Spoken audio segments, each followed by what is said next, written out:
दोस्तों नमस्कार, सत श्री अकाल। आज की जो सच्ची घटना है जिला बलौदा बाजार छत्तीसगढ़ के थाना पलारी के अंतर्गत एक गांव आता है छैरकपुर। यहाँ का एक रहने वाला व्यक्ति है जिसका नाम है भकला आडल। भकला आडल अपने बेटे से इतना परेशान है कि वो घर का कुछ काम ही नहीं करता है।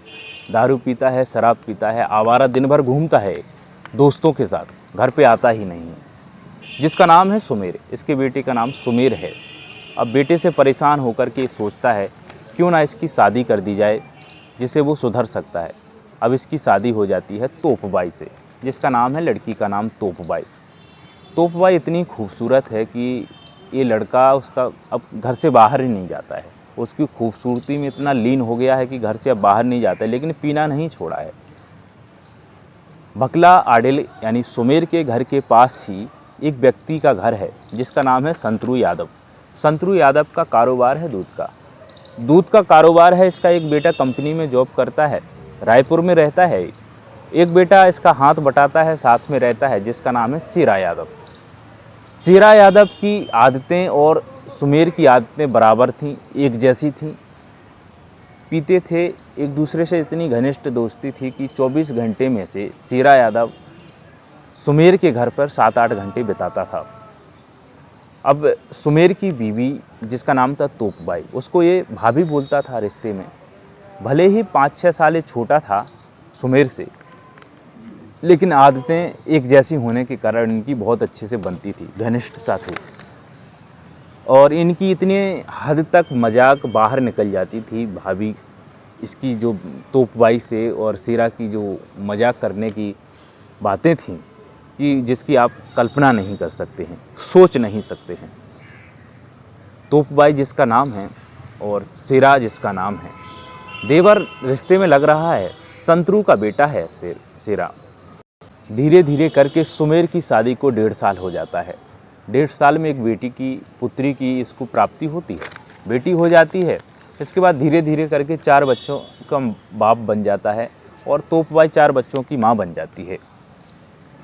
अब जब इसके बच्चे होते हैं तो इसी बीच में इसके पिता की डेथ हो जाती है, मृत्यु हो जाती है। अब इस पे जिम्मेदारी और आ जाती है, बच्चों की जिम्मेदारी आ जाती है। अपने काम में इतना व्यस्त हो जाता है कि अपनी बीवी पर ध्यान नहीं दे पाता है, ना ही बच्चों पर ध्यान दे पाता है, बस काम करता है दिन भर। एक दिन की बात है, सीरा अपनी भैंसों को ले जा कर के गांव छैरकपुर है जो, उसके दक्षिण में एक तालाब पड़ता है और इस तालाब का नाम है ठाकुर बिया। तालाब है जायसवाल आरा मिल है उसके पास में है, और ठाकुर बिया तालाब में ले जाता है नहलाने के लिए। गर्मियों के दिन है, दोपहर का दिन है। तो जैसे ही तालाब ले जाता है तो तालाब के एक किनारे पे ये जाता है, दूसरे किनारे पे एक महिला को ये देखता है। वो महिला ब्लाउज में और पेटीकोट में है, नहा रही है। जैसे ही उस महिला को देखता है दूर से तो ये सोचता है कि ये कौन है। फिर बारीकी से, नज़दीक से थोड़ी जाकर देखता है तो उसको पता चलता है कि ये कोई और नहीं है, ये तो भाभी है, तोपबाई जिसका नाम है। ये सोचता है कि मेरे को देखेगी ये तो हो सकता है साड़ी को लपेट ले या फिर तालाब में बैठ जाएगी पानी में, लेकिन ऐसा वो देखने के बाद भी कुछ नहीं करती है। अब ये तो मौके की तलाश में था सीरा सिंह, और सीरा अपनी भैंसों को ले जाकर के उसी किनारे की ओर ले जाता है। जैसे ही उसके पास ले जाता है और भैंसों के ऊपर पानी उछालने लगता है तालाब से, एक बार उसके ऊपर भी उछाल देता है भाभी के। जब भाभी के ऊपर उछालता है तो भाभी उसकी बोलने लगती है हंसकर, मुस्कुराकर, कि ये जो घाट है ये महिलाओं का घाट है और तुम यहाँ पर क्या आ गए हो, पानी क्यों उछाल रहे हो। तो वो बोलता है कि भैंसें भी तो महिलाओं में आती हैं, इसलिए वो अपने घाट पर खुद ही चलकर आ गई, मैं तो इनके पीछे पीछे आ गया।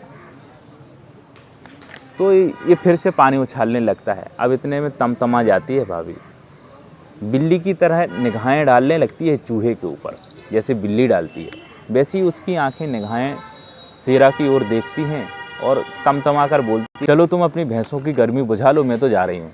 और वो जाने लगती है। इतने में सीरा बोल देता है कि तुम्हारी गर्मी बहुत जल्दी बुझ गई है भाभी। तो भाभी जब इसकी बात सुनती है तो बोलती है कि वो समझ जाती है कि आखिर ये बोलना क्या चाहता है। तो वो बोलती है कि मेरी गर्मी पानी से नहीं बुझती है, मेरी गर्मी बुझती है मर्दों से, और हिम्मत हो तो मेरी गर्मी बुझाने की तो बताना। शेरा इसके मौके की तलाश में था।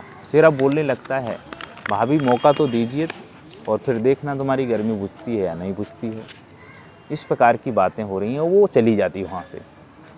अब शेरा जब भी उससे मिलता था तो यही बात करता था, गर्मी कब बुझाना है, और वो मुस्कुराकर चल देती थी। एक दिन क्या हुआ कि छत्तीसगढ़ी नाच गाने का प्रोग्राम होना था,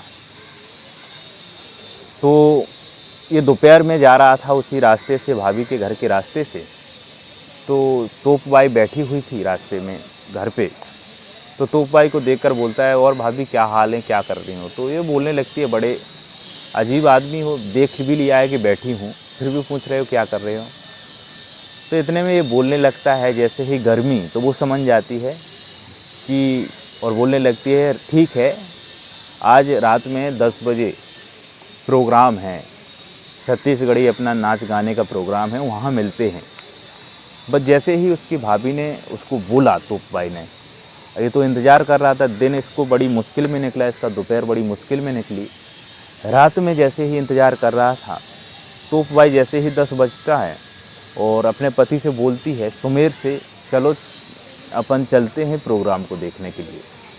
और प्रोग्राम को देखने के लिए जैसे ही बोलती है वो, तो सुमेर तो हारा थका है, बोलता है कि तुम्हें प्रोग्राम की पड़ी है, मैं तो थका हुआ हूँ, तुम चली जाओ, मैं नहीं जाऊँगा, यदि मेरे को देखना होगा तो मैं तो आ जाऊँगा बाद में। ये तो मौके की तलाश में थी कि इसका पति मना करे। जैसे ही मना करता है वो तुरंत वहाँ से निकलती है और उसको ढूंढने लगती है, शेरा को ढूंढने लगती है। इधर शेरा भी ढूंढ रहा था, ये तो जल्दी मिल जाते हैं। जैसे ही ये दोनों मिलते हैं तो शेरा उसको ले जा कर के स्कूल में ले जाता है। शेरा पहले से ही व्यवस्था किए हुए होता है स्कूल में, गांव से बाहर जो स्कूल था उसमें व्यवस्था किए होता, कपड़े वगैरह बिछाए हुए था वो। और वो बोलती है कि जो भी करना है जल्दी करिए, नहीं तो तुम्हारे भाई सुमेर आ जाएंगे, और सुमेर आ जाएंगे। तो वो बोलने लगता है, टेंशन क्यों लेती हैं। और वो बोलती है कि सुमेर को पता चल जाएगा ना तो वैसे ही शक करता है और भी शक करेगा। तो वो बोलता है कि वो मेरा दोस्त है, उससे मैं निपट लूँगा, तुम्हें किसी कोई टेंशन नहीं लेना है। और जैसे ही वो एक दूसरे से शारीरिक संबंध बनाते हैं, एक दूसरे को खुश करते हैं वो, और वो उससे खुश भी हो जाती है। बोलती है, आज मेरे को अच्छा लगा है, आज जो मैंने अपनी इज्जत तुम्हें दी है वो कुछ दिनों के लिए नहीं दी है, इसको निभा पाओगे जीवन भर। तो बोलने लगता है, भाभी जो कुछ मैंने इज्जत प्यार किया है वो पूरे उम्र तक रहेगा, बुढ़ापे में भी इसी प्रकार से प्यार रहेगा, इसकी कोई टेंशन नहीं, लेकिन मेरा वादा है, इसकी कोई तुम्हें टेंशन नहीं है, मेरा ये वादा है। और वो चली जाती है। अब उनके इतने घनिष्ठ संबंध बनने लगे, दोनों मिलने लगे, और मतलब इतना ज़्यादा मिलने लगे कि वहाँ के गांव के लोगों को इसके बारे में पता चल गया कि शेरा का और तोपबाई का रिश्ता है। सुमेर यहाँ पर दारूखोरी कर रहा है, पी रहा है, अपना काम कर रहा है, बच्चों में 4 बच्चे का बाप हो गया है जो। और यहाँ पे बात करें तो जो शेरा है उसके भी 2 बच्चे हैं। संतोषी यादव इसकी बीवी का नाम है। बीवी को भी पता चल गया तो बीवी भी पूरे घर को सर पे उठाने का काम कर रही है, डांट रही है, रो रही है, समझा भी रही है शेरा को, लेकिन मान नहीं रहा है शेरा। और इतना प्यार का भूत सवार हो गया इसके सर पर कि किसी की भी ये लोग बात नहीं मान रहे हैं दोनों। अब सुमेर को जब पता चलता है तो सुमेर भी अपनी बीवी को बाहर जाने से पाबंदी लगा देता है, बाहर नहीं जाने देता है। और इसकी बेटी भी 18 साल की हो गई है सुमेर की, तो बेटी भी इसको ध्यान से देखती है, तो इसकी वजह से बाहर जा ही नहीं पाती है, ताकती झांकते रहते हैं। एक दिन ये दोनों मिलते हैं तो वो बोलने लगती है कि हम लोग मिल नहीं पा रहे हैं, और मिल नहीं पा रहे हैं कारण सिर्फ सुमेर है, और सुमेर को तुम्हें रास्ते से हटाना होगा तुम यदि सच्चा प्यार करते हो। तोपबाई बोल रही है सुमेर की बीवी शेरा से। तो शेरा बोलने लगता है, ठीक है। ये मौके की तलाश में रहता है। शेरा सुमेर को मारने की तलाश में घूम रहा है कि आखिर इसको रास्ते से कैसे हटाया जाए, क्योंकि इनको मिलना है ना। उनके संबंध इतने कड़े बन गए हैं कि एक दूसरे से अलग नहीं रह पा रहे हैं। सुमेर को तुम्हें रास्ते से हटाना है, और शेरा भी पूरी तरह से ठान लेता है। एक दिन क्या हुआ, शेरा करीब रात में 9 बजे 24 जुलाई 2014 की बात है। अपने दोस्त के बर्थडे पार्टी से लौट रहा था। जैसे ही वहाँ से लौट रहा था तो रास्ते में बजरंग चौक है, बजरंग चौक पर सुमेर मिल जाता है शेरा को। जब शेरा को मिलता है तो शेरा बोलने लगता है, सुमेर भाई क्या नाराज़ रहते हो, बोलते नहीं, उठते नहीं हो, बैठते नहीं हो, अब तो ना ही कुछ पिलाते हो ना पीते हो मेरे से, आज मैं तुम्हें पिलाकर ही छोड़ूंगा। सुमेर तो पहले से ही पिए था, अब पीने के नशे में था, तो वो पीने के जैसे ही सुनता है तो वो बोल देता चलो ठीक है। तो ये अपनी गाड़ी पर उसको बिठाकर, जिसका गाड़ी नंबर मोटरसाइकिल का नंबर है 04JF 5513, गाड़ी नंबर ये रहता है, इस पर बैठा करके वहाँ पर जो बाज़ार है, जैसे कि बलौदा बाज़ार है, बलौदा बाज़ार ले जाता है। वहाँ से शराब लेते हैं। शराब लेने के बाद एक नाला है, खोरसी नाला, खोरसी नाला के पास बाइक को रोक देते हैं और वहाँ पर पीते हैं। अब पीते हैं तो शेरा तो पीता ही नहीं ज़्यादा, उसको इतनी पिलाता है कि वो बेहोशी की हालत में हो जाता है। अब वो फ़ोन करता है, वो शेरा तोप बाई को, उसी की बीवी को फ़ोन करता है कि आखिर अब क्या करें, ये बेहोशी की हालत में है, इसको घर पे ले आएँ या जो तुमने बोला था वो करें। तो तोप बाई बोलने लगती है, यदि मेरे को मरवाने की तुम्हें आदत है, मेरी बेइज्जती करवाने की आदत है तो घर पे ले आइए, नहीं तो इसका जो बोला था वो करिए। तो वो समझ जाता है आखिर बोलना क्या चाहती है और उसके गले को दबा करके, दबोच करके उसको ये मार देता है। खोरसी जो नाला है उसमें जा कर के छोड़ देता है, उसको फेंक देता है। जैसे ही फेंकता है, इसके बाद वो घर चला जाता है टेंशन फ्री होकर के। जैसे ही पता चलता है 26 जुलाई 2014 को सुबह खोरची नाले के पास एक गांव है मगरचबा के लोगों को पता चलता है तो कोतवाली में जाकर के इसकी शिकायत करते हैं और खबर देते हैं। वहाँ के थाना प्रभारी प्रमोद सिंह जी थे और ये इस चीज़ को वहाँ के एसपी अभिषेक सांडेल को और एएसपी बीपी राजभानु को खबर देते हैं। सभी लोग मौके पर पहुँचते हैं, तलाशी ली जाती है, लेकिन पता नहीं चलता कि आखिर ये कौन है और किसने मारा है। अब इसके पोस्टमार्टम के लिए यहाँ भेज दिया जाता है। इतने में जो प्रभारी रहते हैं प्रमोद सिंह मुकदमा के लिए बात करते हैं, तलाशते हैं लोगों से। प्रमोद सिंह इसके बाद जो पलारी थाना है, पलारी थाने में देखते हैं कि गुमशुदगी की किसी की भी FIR हुई हो उसको देखो, तो गुम उसी की बीबी तोपबाई ने करवाई है। और जब इस प्रकार से तोपबाई का नाम आता है तो तोपबाई को बुलाया जाता है पोस्टमार्टम के वहाँ पे जहाँ हो रहा था। जब देखती है वो उस शरीर को, जैसे ही उसने बताया था FIR में कि इस प्रकार के बनावट का केस है, इस प्रकार का है, तो पहचान जाती है और रोने लगती है, चिल्लाने लगती है। ऐसे कन्फर्म हो जाता है कि इसी का ही पति है। अब जब इस प्रकार की चीज़ें हो जाती हैं तो और इसको बारीकी से ध्यान दिया जाता है, इसके बारे में, तोपबाई के बारे में जानकारी ली जाती है। जब लोगों के द्वारा पता चलता है कि तोपबाई का और एक व्यक्ति जिसका नाम है शेरा, इनके अवैध संबंध थे, बहुत दिनों से, काफ़ी सालों से एक दूसरे से मिल रहे थे। मिलने के बाद इन लोगों के मिलना बंद हो गया और पति बीच में आने लगा, तो हो सकता है शेरा ने मारा हो।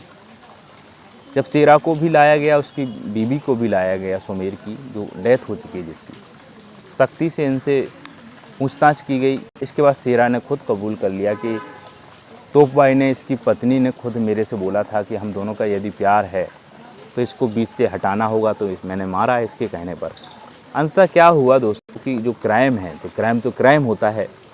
इनकी जो हवस की लालच थी, इसने, तोपबाई ने 4 बच्चों की माँ थी, शेरा सिंह भी 2 बच्चों का बाप था, फिर भी इन दोनों की हवस ने, तोपबाई ने खासकर अपने पति को मरवाया, मिलने के चक्कर में, प्यार के चक्कर में।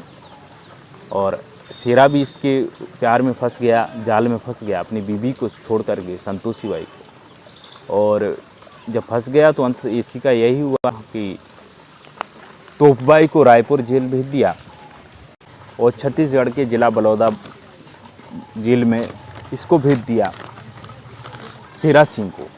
क्योंकि शेरा सिंह को यहीं पर भेजा गया जेल, क्योंकि वहाँ पर महिला जेल थी नहीं, इसलिए उसको रायपुर की जेल में भेज दिया। अंत इनका यही हुआ कि प्यार तो इनने किया, लेकिन ऐसा कैसा प्यार, अय्यासी का प्यार। 4 बच्चों की माँ और 2 बच्चों का बाप प्यार है, और अपने ही पति को उस प्यार से हटाने के लिए को सुपारी दे करके उसको मरवा दिया। ये कहाँ का प्यार है दोस्तों। क्राइम का अंत क्राइम ही होता है और इसका अंत जो होता है बुरा होता है, या तो जेल होती है, फांसी होती है। दोस्तों हमारी इस कहानी सुनाने का उद्देश्य यही है कि इस प्रकार के क्राइम से दूर रहें, अपने परिवार का अपना ध्यान रखें। दोस्तों अगली कहानी में एक नई कहानी के साथ मिलेंगे, तब तक के लिए अपना ख्याल रखिएगा। नमस्कार।